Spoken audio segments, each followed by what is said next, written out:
We are live and streaming across the province of Ontario. Welcome to the 2022 FEO Energize virtual conference. Tuesdays and Thursdays in the month of March. 25 plus speakers. Dozens of important topics. Designed to motivate and inspire you to make a triumphant return from COVID. It's time to reconnect, reimagine, and refocus. Let's get energized. This portion of the 2022 FEO Energize Conference is brought to you by the Province of Ontario, Destination Ontario, OLG, and SmartServe Ontario. Please welcome our host for the 2022 FEO Energize Virtual Conference. It's our CEO, Dave MacNeil. Good morning, everybody, and welcome to Energize 2022. We would also like at this time to thank very much Ann Barker and her team at Ticket Pro for everything they do for us throughout the year. We've had a lot of changes going from live to virtual to live to virtual and everything in between. So we would just like to give a big shout out and thank you to Ann and the team at Ticket Pro for everything you've done for us throughout the year, throughout the last 2 years on getting us prepared for this. A big special thanks to our team here at FEO, Deb Mann, Jay Nyhouse, and Pinky Eder. Just a great job keeping everybody informed and engaged throughout the last 2 years of the pandemic. We couldn't have done what we've done without all of your support, without all of the great teamwork here at FEO. So to all of the team members, thank you very much for all that you do throughout the year for us. I'd also like at this time to thank our committee conference chairs, Marnie Lapierre, and I'd like to thank Landon Logie, Tina Myers, Ann Barker, Amanda Murray, Bonnie Baker, and Deb Ribner for everything they've done to help us prepare this conference and get it ready to present to you for the month of March. At this time, I'd like to throw to our Prime Minister, Justin Trudeau, for a welcome address to all of us.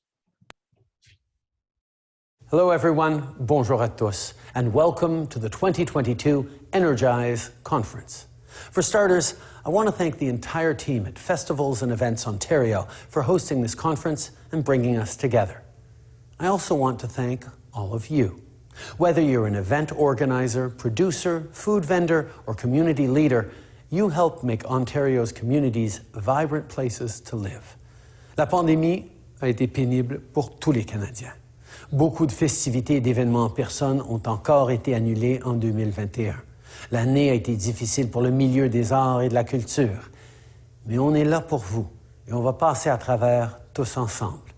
We will continue to be there for you with programs like the Canada Worker Lockdown Benefit, wage and rent supports, and enhanced employment insurance too.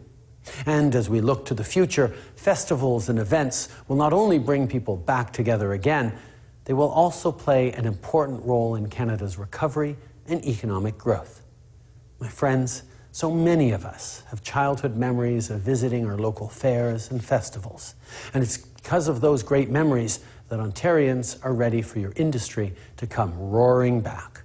I hope you have a wonderful conference, and here's to a better 2022. Merci. Thank you very much, Prime Minister Trudeau, for that great welcome. At this time, you're normally on Tuesday Talks, you're looking to hear from Deb Mann, so I'd like to ask Deb to step up and say hello to everybody. Deb? Hi, everyone. Welcome to the FEO conference. Right now, I just want to do a land acknowledgement. And so thank you for this. We at Festivals and Events Ontario will begin our Energize virtual conference by acknowledging that we meet on Indigenous land that has been inhabited by Indigenous peoples from the beginning. We are grateful for all the opportunities to meet, and we thank all the generations of people and stewards who have taken care of this land for thousands of years. In particular, we acknowledge the land we now call Ontario is on the traditional lands of many Indigenous peoples, including 133 nations, specifically the Algonquin, Mississauga, Ojibwe, Cree, Odama, Potawatomi, and the Haudenosaunee people. We recognize and appreciate their long-standing historic and current connection to this place, where many festivals are celebrated annually on Aboriginal land. And I invite our industry to consider where their events are situated, who lived here before us, who are our neighbors today, and whether they are included and represented in our celebrations. We recognize the contributions of the First Nations, Inuit, Métis people have made, both shaping and strengthening this community in particular, and our province and country as a whole. Ontario is covered by 46 treaties, which were signed between 1781 and 1930. A treaty is an inheritance, a responsibility, and a relationship. May we be good neighbors to one another, good stewards to our planet, and good ancestors to all our children. Thank you very much, Deb. You know, it's been a difficult couple of years for everybody. I don't have to remind you all of that. You've lived through it just like we have. And, you know, in our current situation, we're hoping that 2022 is the opening again of a great festival season and bringing people from the province of Ontario back together to celebrate in person, in groups, and to enjoy all the hard work that you and your teams put into all of the festivals that happen across the province. As with everything else over the last 2 years, you know, you have to be ready to adapt and pivot at the last minute, like we talked about last year. Today's no different. Unfortunately, Kevin Schwiegen was going to be joining us today to talk about Indigenous tourism and woke up, could hardly speak, very sore throat. We're not saying it's COVID, we're not saying it's not, but he wasn't able to join us. Thankfully, we have Colleen Nolan, who is joining us. Colleen is a proud Anishinabek woman who was born and raised on the Garden First River Nation. After moving to Ottawa in the early 90s to attend school, she moved to the Akwesasne, I apologize, Colleen, Akwesasne, where she has lived, raised her kids, and worked for over 20 years. With a business administration background, she has over 15 years experience in employment and training, economic development, and business development, working for Indigenous nonprofit organizations, as well as an independent consultant. Welcome, Colleen.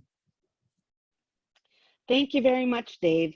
Yes, I am not Kevin, but you know, thank you for having me. Ani Bojo, good morning. Colleen Nolan, Anishinabek. My name is Colleen Nolan.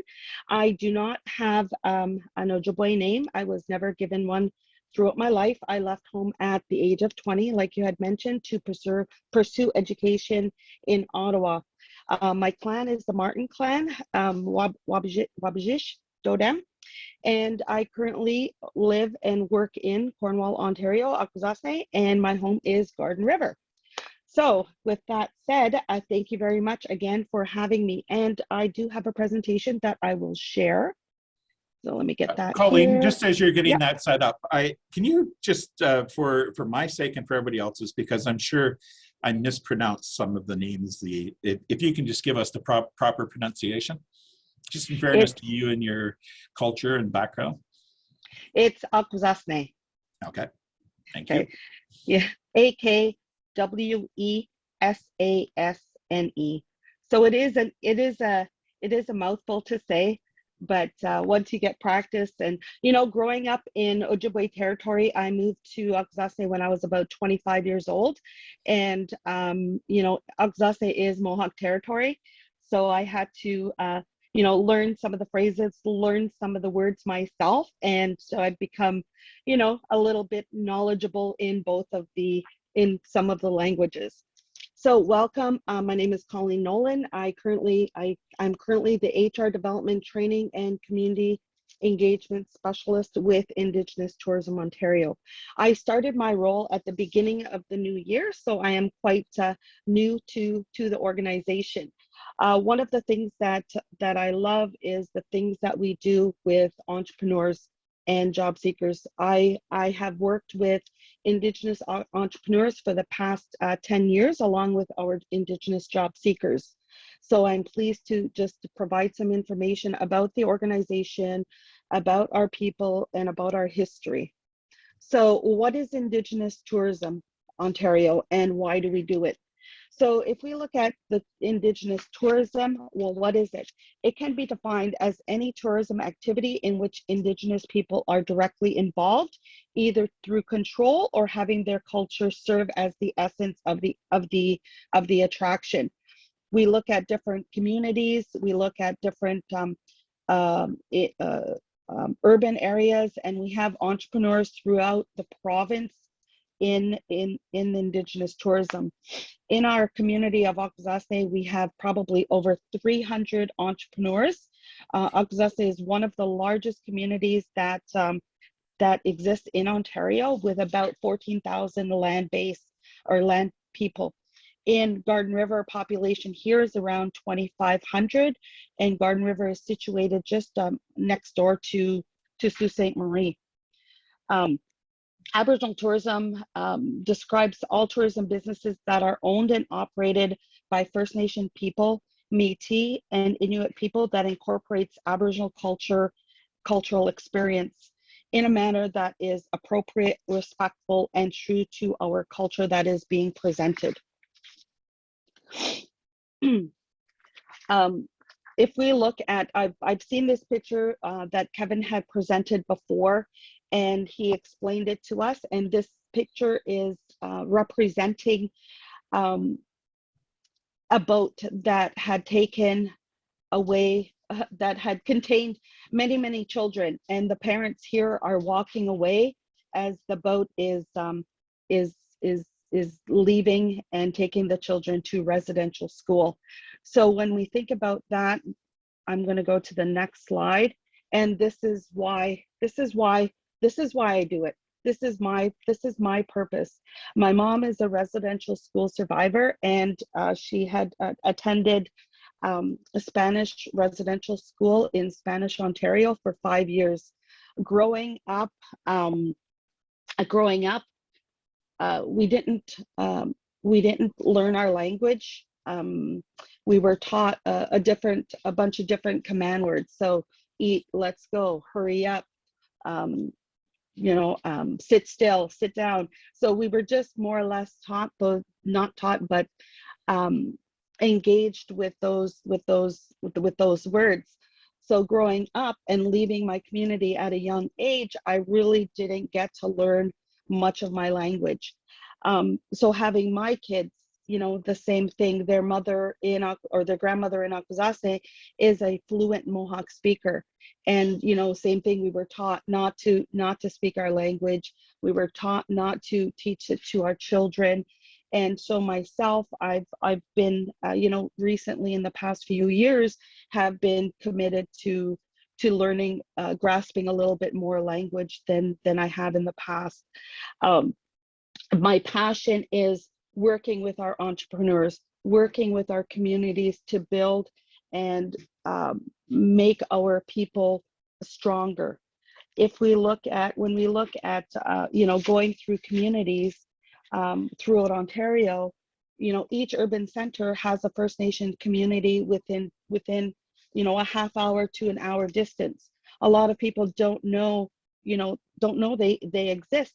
So if we look at different cultural tourism, we can look at restaurants that serve Indigenous food.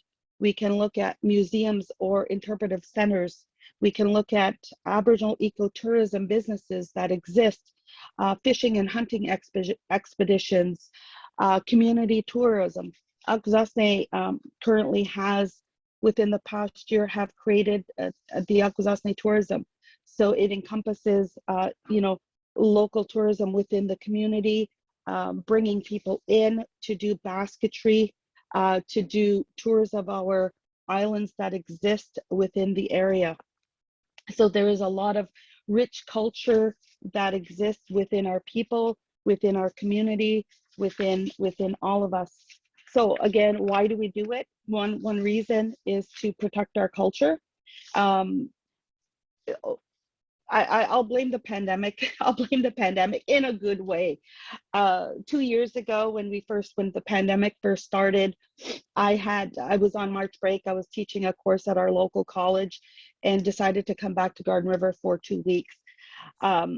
the stress of the pandemic had really increased my personal anxiety, and I needed to focus. And so my mother had some leather here, and I started to develop my own, create my own things. I made moccasins, I made mitts, and then next thing you know it, I'm teaching these things to other people.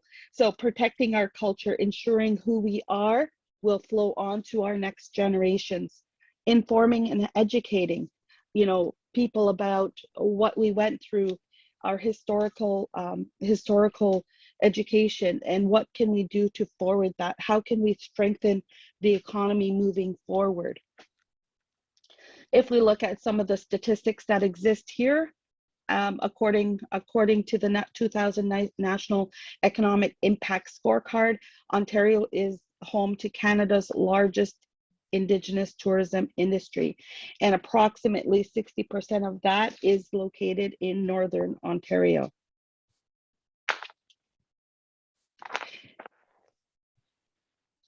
Here we go with some more pre-COVID. The real GDP in Ontario's Indigenous tourism grew from 622 million in 2017 to 654 in 2019, with COVID impacting Indigenous entrepreneurs. That fell to almost half, by 322 million. There are, we have a unique, I guess, sorry, we are, our Indigenous businesses have had a more direct impact due to COVID. Some of our businesses don't qualify for some of the funding that other businesses and entrepreneurs might be eligible for. So some of them completely had closed their doors. So we had a loss of 140 businesses that were located in Ontario. So I'll leave this on just for a minute or so. Okay, sorry. All right. So in my role, we have a couple of different programs that we offer to support our Indigenous entrepreneurs. Newly hired, I have the opportunity to go and engage our entrepreneurs to really get more Indigenous entrepreneurs into the tourism industry through community engagement, through training opportunities, through partnering up with our neighboring communities. And I'm excited about being able to connect with our communities in Ontario, but not only that, our neighboring communities. Our Shkode program is a program that encourages new tourism business ideas, or encourages new operators to apply to this program. This program is similar to the Dragon's Den pitch, in which an applicant, a new business, can sell their idea to us, can present their idea about what their Indigenous tourism business is, and then have the opportunity to win $5,000. Not only that, but the support, the support through mentoring that would help them succeed in getting that business implemented. So this Shkode program, we're in our second round, and this round is currently closing this Friday. So I'm hoping that we get a lot of new ideas and new businesses that can start their journey. All right, Miigwech, and if you have any questions, we will now get to the questions. Yes, thank you very much, Colleen. A lot of great information. Just wondering if people, I know a lot of the festivals and events in Ontario do try to incorporate some Indigenous, whether it's a dance group or whatever in their area. If they're not sure of how to get in touch with someone in their area, are you able to provide some means of helping them out and sharing what they're looking for? Definitely. On our website, we do have a membership tab where you can search for our current members. But if you are looking for more specific presenters or dance troupes or whatever it is, yes, contacting us directly, contacting our membership coordinator. But not only that, myself or Kevin, I'm, like I mentioned, I'm from Northern Ontario, but have lived in Eastern Ontario for years. My network connection is quite wide. So if I don't know somebody, I know somebody who knows somebody who can help with getting that connection made. Yeah. And you know, everybody is starting to do the land acknowledgements and stuff like that. And you know, I think some people have the idea that that's enough, but I don't really think that's enough. And what's your opinion on that? And what else could some organizers do if they wanted to get more engaged and really wanted to, you know, talk the talk? Right. When we think about land acknowledgement, you know, there's a lot of things that would, I guess, be meaningful, more meaningful, right? And that would include engagement. That would include, you know, connecting. That would include, you know, how is it that we can engage with our neighboring communities? You know, if there's a job there, you know, well, let's put it out to the communities that are next to us. We have you know, Indigenous people are the fastest growing nation in Canada. Half of our people are under the age of 25. So, you know, employing people, you know, appreciating our culture, educating your team, educating people about, you know, the area in which they are in. So it could be a lot, you know. For instance, if you're hosting a lunch, you know, I know a lot of different Indigenous caterers that provide great meals, right? So incorporating some of those things within your organization. And I'm on a lot of different committees and roundtables with Kevin, and you know, he always talks about the Indigenous as being the first tour guides, that you invented the tourism game. Can you speak a little bit more to that? I always, you know, it really makes you think back and understand what it's all about. Yeah, I don't know if that's just something natural that comes with us, right? You know, I've driven from Ottawa to Sault Ste. Marie many times, and as I'm driving along, I see everything, you know, the waterways, you know, the hills, and you know, being in Garden River and leaving at a young age, it's important to know, you know, the location that you are at. You know, there's a lot of history that goes within each of our communities. You know, my uncle had told me just the other day, there's a small town next to us. It's about a half hour away, and when the copper mines began to being built there, it was our home community, and we got, you know, I guess they wanted to develop the land there, so they kind of just, you know, pushed us westward, you know, to where Garden River currently is. So, you know, tour guides, and maybe, and if you're driving with somebody, we always pinpoint, you know, different locations. I don't know if anybody drives the 417 from Ottawa, or it's the Highway 17, but if you do, the next time you go, notice they have oh my goodness, I'm lost with the name, but it's the if you notice on some of the hills along the way, along the highway, you'll notice some of the Inuktitut rock people. We would call them rock people. When me and my kids would travel, we would always count the number of rock people as we went home. Check that out, and that is like a guide home. So I don't know if I answered your question, but you know, we can be very informational when it comes to different topics.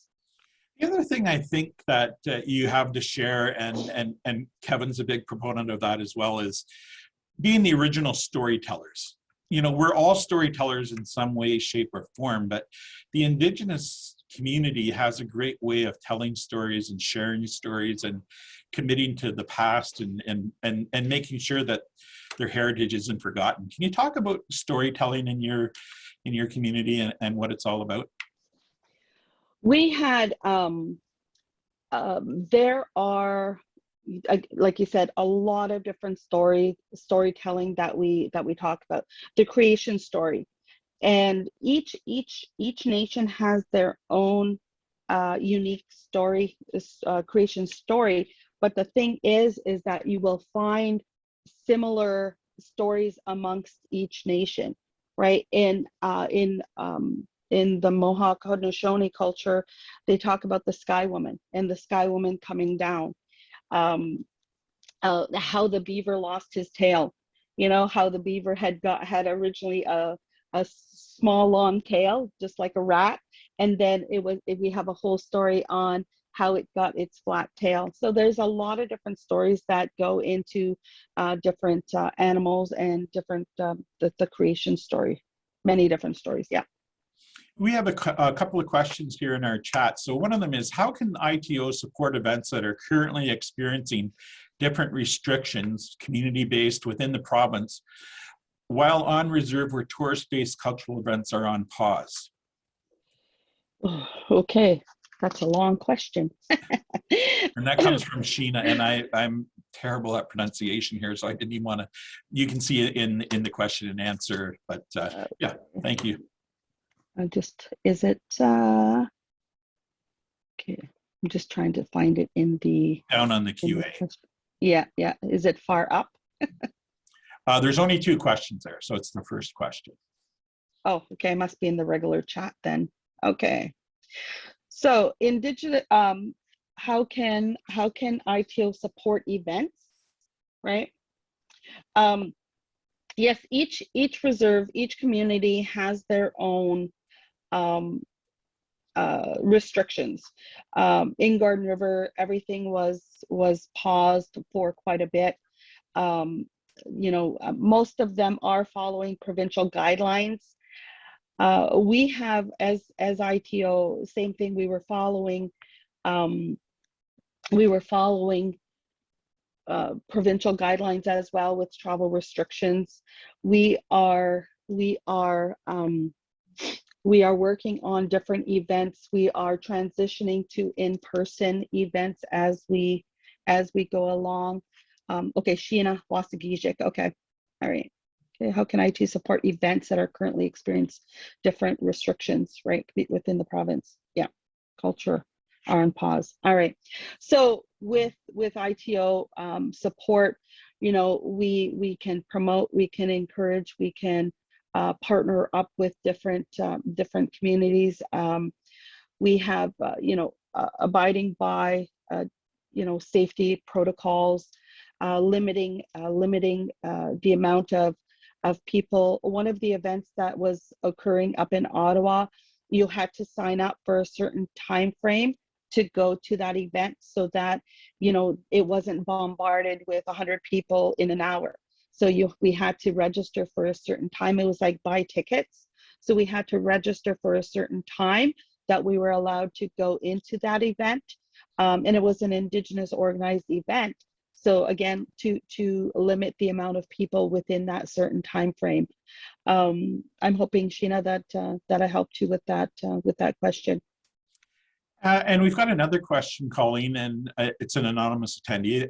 What's the most respectful way to approach the Indigenous community to take part in a non-Indigenous led event? Okay, all right, respect. I think one of the best ways is, getting that soft introduction, to the community that you are located next to. If you don't have a contact within that community, find out who may have a contact, and maybe have that first meeting. What is it that you want? What is it that you're looking for? How is it that you want to engage our people? And having that connection and developing that relationship is probably the most important thing that someone can do. And say, hey, we want to invite you, or hey, we want to be able to do this. Yeah. And Colleen, I'm sure that if anybody isn't sure how to reach out or where to connect, I'm sure if they sent a note to the ITO offices and said that they were a FEO member, you'd be happy to help them make those connections or to find out where to look. Exactly. Our each of our, or most of our communities, so our communities within Ontario really range from 50 people to 15,000 people. Most of the communities do have an economic development department who work with our Indigenous entrepreneurs. So reaching, we're a connection between not only our economic developers, but also our Indigenous entrepreneurs. The economic development departments within each of our communities work directly with their entrepreneurs as well. So, making that connection, if you need an introduction to an economic developer within a community, to a specific individual, then just give us a shout, and we would make that connection or that meeting. And when I mentioned my role, one of the roles is engagement. So moving forward into our new fiscal year, so some of the events that I'm looking at creating are some of these networking events. Networking with not only our Indigenous entrepreneurs, but our economic development, maybe our chief and council, and being able to create those events with urban city businesses, tourism departments, maybe council, people who want to connect, meet, and network and engage with. Those are some of the events that I plan on creating in the future once we get into our new fiscal year. And Colleen, just before I ask the next question, I'm going to ask Jay if he can put up the website for Indigenous Tourism Ontario to share with our members. If you have a question, just make sure you highlight that you're a FEO member and you'd like more information, and they'd be happy to help you out there. Thanks, Jay. We've got another question, again from an anonymous attendee, and it's, would it be appropriate to have a non-Indigenous event body to have a placement at an Indigenous event? Would it be appropriate to have a non-Indigenous event body to have a placement at an Indigenous event? So I'm assuming, and I could be wrong here, but let's say, and I'm thinking of Six Nations and the powwows and stuff like that. Mm-hmm. Would it be appropriate to have another body share in their celebrations? Oh, okay.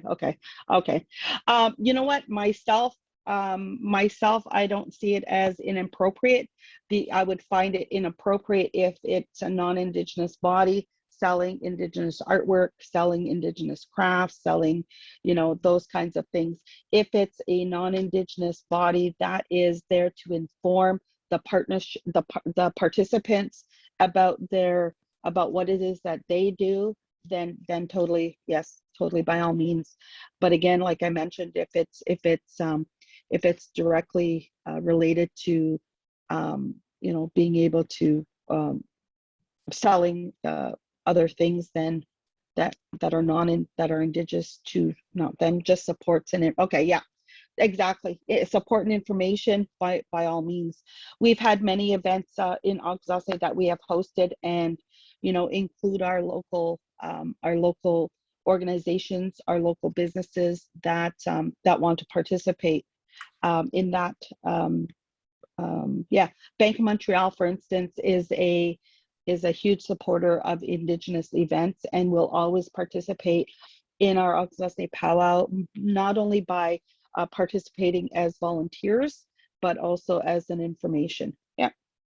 And we really appreciate this, Colleen. For everybody out there, we got in touch with Colleen at about 10:15, and she's graciously jumped in, and we're putting her on the spot and doing a great job. Thank you very much. We've got another question for you, Colleen, and it's, how is ITO planning to transition back to in-person events?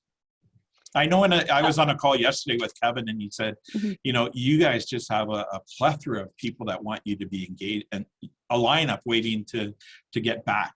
Can you talk about that?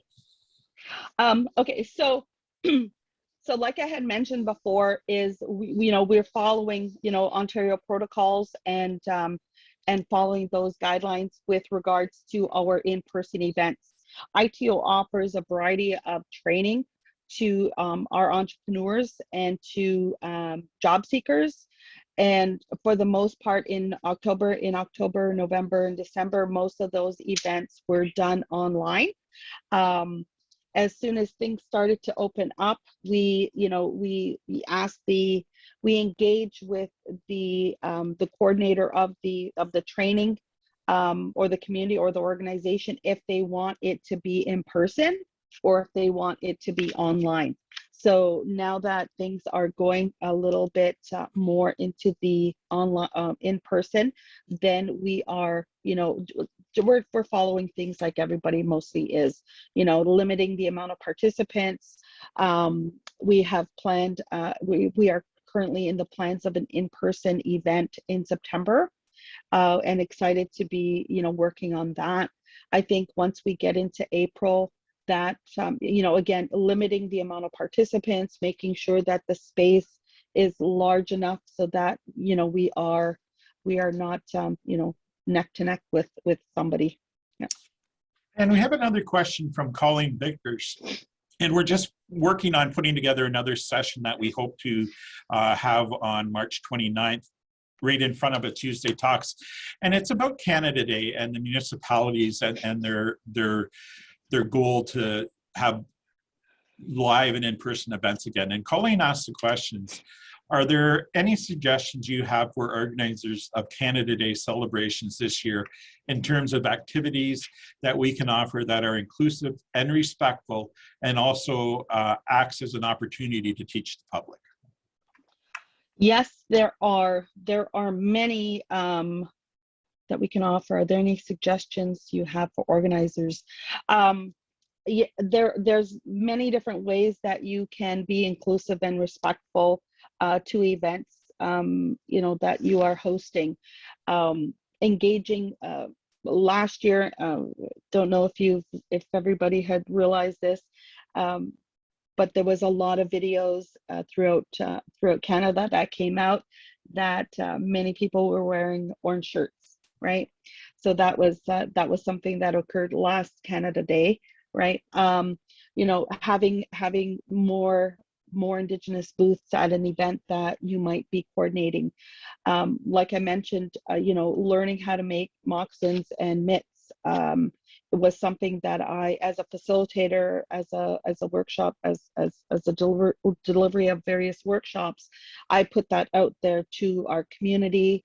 To other well, I didn't even have to put it out to other communities, but being able to teach others not only the art of it, but also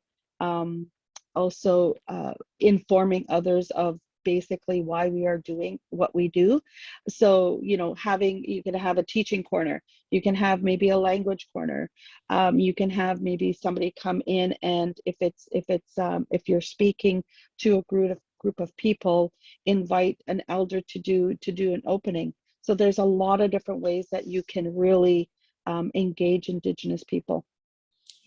And we have another question for us. Can any company take advantage of the ITO membership, or is it specifically for Indigenous business? There's different membership ranges, not ranges, but different membership types. And if you are a non-Indigenous business, you can register as, I believe it's a partnership membership type. Yep. We've got another question, or maybe it's more of a comment, and it's from Rosemary.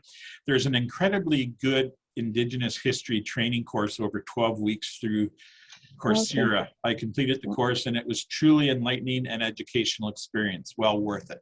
Can you speak to that program? Are you aware of it, Colleen? I believe that one was created through an organization in Alberta. I also did begin to take that, but when we think about enlightening and educational experience, having somebody come into the organization and provide a historical context of Indigenous people and history, understanding the of what we went through and where we are today, and why we are so engaged with making moving our people forward. There's a whole storyline as to what occurred over the period of years, hundreds of years. And the ITO site is a great source of reference as well. And I'm sure if there's information you're looking for, but it's not there, that you guys are happy to help anybody out find it and help in that pursuit of knowledge as well. Exactly. We have every time, I mean, social media is great for finding out information or sharing of information. I found that, I'm on LinkedIn and I'm very active on LinkedIn. And sometimes I will post on there, if we're looking for employers, one of the things that we offer is a job matching event with Indigenous job seekers and both Indigenous and non-Indigenous tourism operators. This online job matching event is meant to connect, to have one-on-one interviews with employers looking for Indigenous people. So we have those events. Our next one is actually on Monday. So if there are Indigenous or non-Indigenous tourism operators that are looking for employees, this is a great way to directly connect with. And Colleen, as we're nearing the end of our session, and I'm going to put you on the spot here, and hopefully it's not too big on the spot. Just in your experience, and I know you're relatively new to the ITO team, can you talk about some good examples that you've seen in the past of a good incorporation with an event with a really good cultural aspect, Indigenous aspect? Is there anything that just sort of jumps to mind? Aspect. Are you talking about a non-Indigenous event? Right. Or Indigenous? Right. Okay. So, well, I guess it's, so Cornwall is about 45,000 people. Akwesasne is about 15,000 people, right? And working with I worked in employment and training for probably close to 10 years. And we worked with our counterparts in Cornwall to really engage and with hiring our people. So we've had different their Chamber of Commerce in Cornwall has always invited us to participate in their networking events. So we always try to bring different people in. I'm trying to think. I know you're on the spot here. But you know what? It's always. Oh, I lost my headphone. I got one here. It's always great, and I think one of the challenges is, and myself and my partner are doing a presentation, my coworker are doing a presentation next week on partnerships. So, if you want that more engagement, then reach out to the economic developers within the neighboring community. If people need that connection and don't know how to move forward, send us an email, and we may know somebody who may. I've in the areas that I've worked at, we did a small business conference for our local entrepreneurs, because like I said, Akwesasne is a huge community. We have great working relationships with our Cornwall counterparts, with the Chamber of Commerce, with their I don't think I really connected with any of the tourism people, but I'm sure there was a lot within that Chamber of Commerce, partnering up with them to deliver workshops, partnering up with them to participate. We created a tri-county partnership with Cornwall, with Akwesasne and Messina, New York, because we are situated right on a border community. We go to Cornwall, we go to Messina, we're right there. And that was a huge successful partnership that we had, that we are a part of. And we've got a couple more questions here before we wrap it up. Mike Schwint wants to know, he may have missed this, but how would you register as an employer for your higher Indigenous youth events? On our website. So that one is a partnership. I'm just trying to, I don't want to lose my screen here. I believe it is on our, Oh, he just said, never mind, I just found it. Okay. I was just going there. I think it's our Three Fires Collaborative Quest program, and that one is training our Indigenous job seekers and entrepreneurs with three different workshop sessions: a service excellence, a coaching for excellence, and a leadership for excellence. And those workshops have the Indigenous components to it, so it's not your traditional customer service workshop. So it really gives the insight to our job seekers on what is service excellence. The next component is our job matching event, where we match employers with Indigenous job seekers.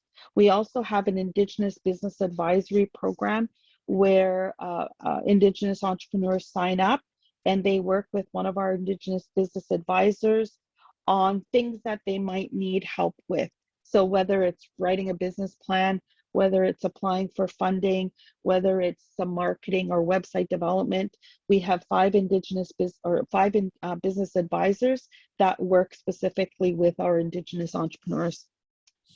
And thank you to Bonnie Baker of our committee. She's put up a link for that course at the University of Alberta that we were talking about earlier. And she shares it's a great price too. It's free and has provided the link in her chat. So thanks, Bonnie, for that. As we wrap up our session, Colleen, is there any last words you'd like to share with our attendees about ITO and about the year ahead and everything that we hope to do in person again? Oh, I am so looking forward to in-person events, right? Whether it's training, networking, just community-based events. But you know what? I think one of the things that I find is, look at your neighboring communities. What events are being hosted there? What kind of businesses do they have? What kind of tourism opportunities do they have? What is it that you can learn more about? How is it that you can engage with our tourism operators? I've prior to starting this role, I was active in economic development, in working with our entrepreneurs, and now I'm just shifting to basically the tourism side of that. Driving through, I see many beautiful things that are explored. We have a golf course here in Garden River. We have a park here in Garden River. We have gift shops here. I think even if you go, like I went to Niagara Falls, and you've heard the term reconciliation, correct? I went to Niagara Falls and I went into a gift shop, and it's buy authentic Indigenous products. If you are looking at gifting somebody, go to a source that is true, handmade, and made by our people. Yeah. Well, thank you very much, Colleen. I know we really put you on the spot, but you were able to provide lots of great information. We thank Kevin and you and all of the team at Indigenous Tourism Ontario. We love partnering with you, and we look forward to our relationship moving forward as 22 festival season quickly approaches. Thank you again very much for everything you had to share today, Colleen Nolan. Thank you very much. Well, it's now our honor to present our first of 4 Hall of Fame awards. We really want to acknowledge their accomplishments in person, in front of their peers, and we will when we're together again. Until then, our first FEO Hall of Famer. This year, FEO is pleased to induct 4 outstanding individuals. These individuals will join 43 of their industry colleagues who have made a significant contribution to their communities. It's our pleasure to introduce to you our first inductee into the FEO Hall of Fame.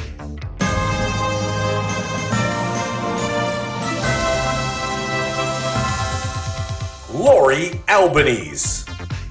From the city of Niagara Falls, welcome, Lori, to the Festivals and Events Ontario Hall of Fame. Lori managed several high-profile events and programs each year, and volunteers were a key component to her success. Typically, Lori would recruit and manage about 300 volunteers a year. She had a knack for volunteer retention due to her outgoing personality and sincerity. Lori was an avid volunteer for other organizations as well. They sought her out for her ability to work in high-pressure situations and for her experience with large events and programs. The City of Niagara Falls has benefited for many years due to her efforts, striving to make each event and program bigger and better than the last. Through her leadership, new events and programs were developed and continue to thrive. Dozens of charities have benefited through Lori's activities by her incorporating them in events. Businesses in the downtown core and other areas of the city have also benefited through partnerships, and enhanced civic pride is a direct result from all of Lori's hard work. Her colleagues have had the benefit of learning from the very best. Congratulations, Lori. We're thrilled to have you in the FEO Hall of Fame. Well, congratulations, Lori. We really hoped we had been there in person so that we could recognize you in front of your peers, your friends, and everybody here at FEO. But be sure, we're going to be there next year in person, and we're inviting you now to join us so that you can get up and share your story, and we can all give you a standing ovation. Lori, thank you very much for everything you've done for us over the years. I know you're just entering your retirement, and congratulations, and please enjoy the next phase. But we look forward to having you join us next year so we can celebrate this magnificent event in person. Congratulations again, Lori. Well, as we wrap up today, we've got another big session on Thursday coming up. We've got the Minister McLeod is going to join us. We've got Melanie Robert from Destination Ontario to talk about some of their strategies and some of the surveys that they've conducted throughout the process. Chris Bloor and Dr. Jessica Neng are going to be joining us from TAIO to talk about everything TAIO's been involved with, and a lot more as we move on throughout the month. We've got a big event planned, and we're glad that you're joining us. Thanks again to the province of Ontario for giving us the ability to offer this free for everybody in the province. It's a really big benefit, and we thank the province. We would also like to thank the Ministry of Heritage, Sport, Tourism and Cultural Industries, Destination Ontario, OLG, SmartServe, and TicketPro for everything they've done to help us bring this conference. Until Thursday, please enjoy the next couple of days, and thanks for joining us today.